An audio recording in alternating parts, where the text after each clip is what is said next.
Kali ini saya nak berkongsi pengalaman dan ilmu tentang faktor yang mempengaruhi sesebuah parti untuk menang atau kalah dalam pilihan raya.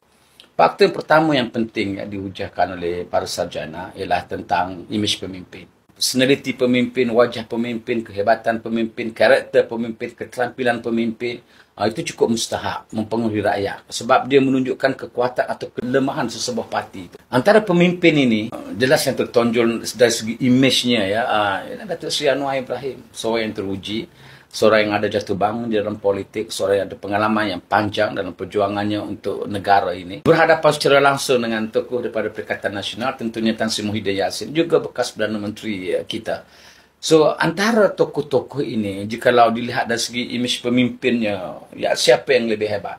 Saya fikir pengundi tentu sekali tanpa ragu tertarik pada Datuk Seri Anwar Ibrahim. Ketokohannya, kesungguhannya, kekuatannya, staminanya, energinya, semangatnya, kesabarannya, perjuangannya, sikapnya, karakternya, saya fikir itu sudah cukup membuatkan beliau sebagai pemimpin yang tidak boleh ditandingi dalam konteks pemimpin nasional. Yang kedua ialah dari segi jentera. Jentera ini ada persaingannya cukup luar biasa. Di peringkat akar umbi, jentera banyak ada pada Parti PAS dalam Perikatan Nasional, juga ada pada Parti UMNO dalam Barisan Nasional. Itu sesuatu yang tak boleh kita nafi. Dari segi manifesto, semua parti ada janji politik masing-masing. Kalau ada janji politik daripada Perikatan Nasional, basically mengutuk, menghentam, membangkang. Lebih daripada itu saya tak nampak. Kalau nak kata undang-undang hududnya, saya fikir sudah tenggelam. Ya, kalau dari segi aura Islamnya sudah tenggelam. Kena campur aduk dengan tuduh-menuduh, dakwa-mendakwa dan semuanya menjanjikan syurga neraka.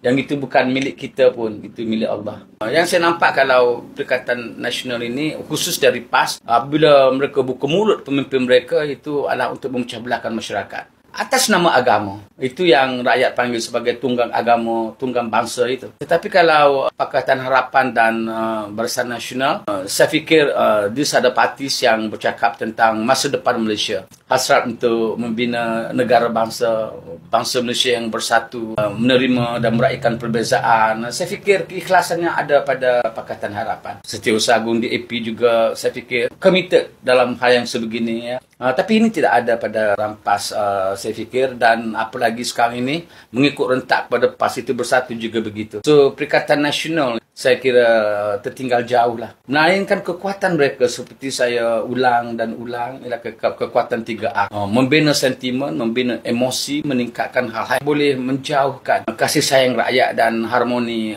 hubungan antara kaum. Yang seterusnya dari segi media lah. Media juga mempengaruhi keputusan pilihan raya. Kalau media perdana, kita tahu sekarang ini kerajaan persekutuan lah yang menguasainya. Tetapi kalau dari segi media sosial, saya fikir kehebatan, kekuatan, apalagi kita bercakap tentang cyber trooper, masuk untuk hentam-hentam orang. Itu kelebihannya, kekuatannya ada pada Perikatan Nasional. Jangan nafi itu. Cuma dalam segi media sosial ini betul-betul berkesan dan boleh mempengaruhi. Apatah lagi bila kita bercakap tentang undi 18, kita bercakap tentang anak muda. Dia cukup mempengaruhi melalui TikTok, melalui portal-portal berita. Dan inilah sentimen yang saya tegaskan perlu dikawal oleh kerajaan pusat. Bukan untuk menyekat kebebasan akhbar, kebebasan rakyat dan kebebasan media, tetapi untuk mengawal isu-isu yang boleh meletup sehingga akhirnya mengancam keselamatan dan ketenteraman negara. Kita pun baru tengok bagaimana seorang menteri besar kerana kesilapan mulutnya akhirnya didakwa. Tuduhan-tuduhan yang tidak perlulah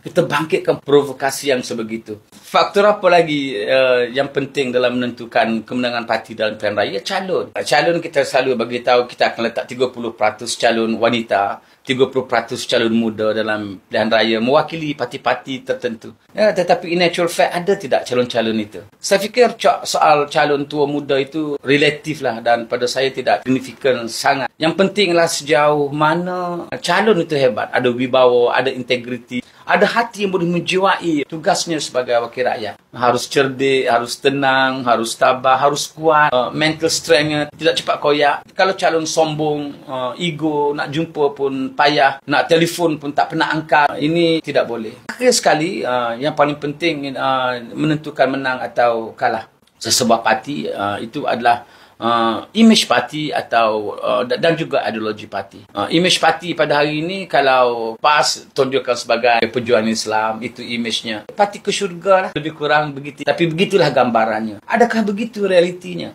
Kalau penyokongnya dari segi mulutnya macam tidak insurans, otaknya kadang-kadang memfitnah orang, kita jangan sampai ke tahap yang rendah etika, moral dan akhlaknya. Kita nak berjuang Islam tapi tunjukkan dengan sikap moral dan nilai yang baik. Sebab itu PM selalu cakap, apapun kita hendak berbeza, kita hendak berpolitik, bersikap madani lah. Ada kesederhanaan, ada keisanan, ya, ada keyakinan pada perjuangan, ada tolak ansur, ya, ada kasih sayang, hormat menghormati. Benda itulah yang boleh mendekatkan kita ke arah mewujudkan satu perpaduan nasional yang kita impikan. Kalau bercakap ini, saya suka sekali nak address pada anak-anak muda, supaya lebih matang, ya, lebih bertanggungjawab dalam memberi komen dan berpolitik. Dan akhirnya saya nak rumuskan dengan apa yang orang selalu cakap, power is temporary. Kuasa itu sementara, but behavior is permanent. RN 12 Ogos, jika kita mengundi untuk negeri yang makmur, stabil, supaya kita boleh bersama dengan kerajaan pusat untuk maju ke depan.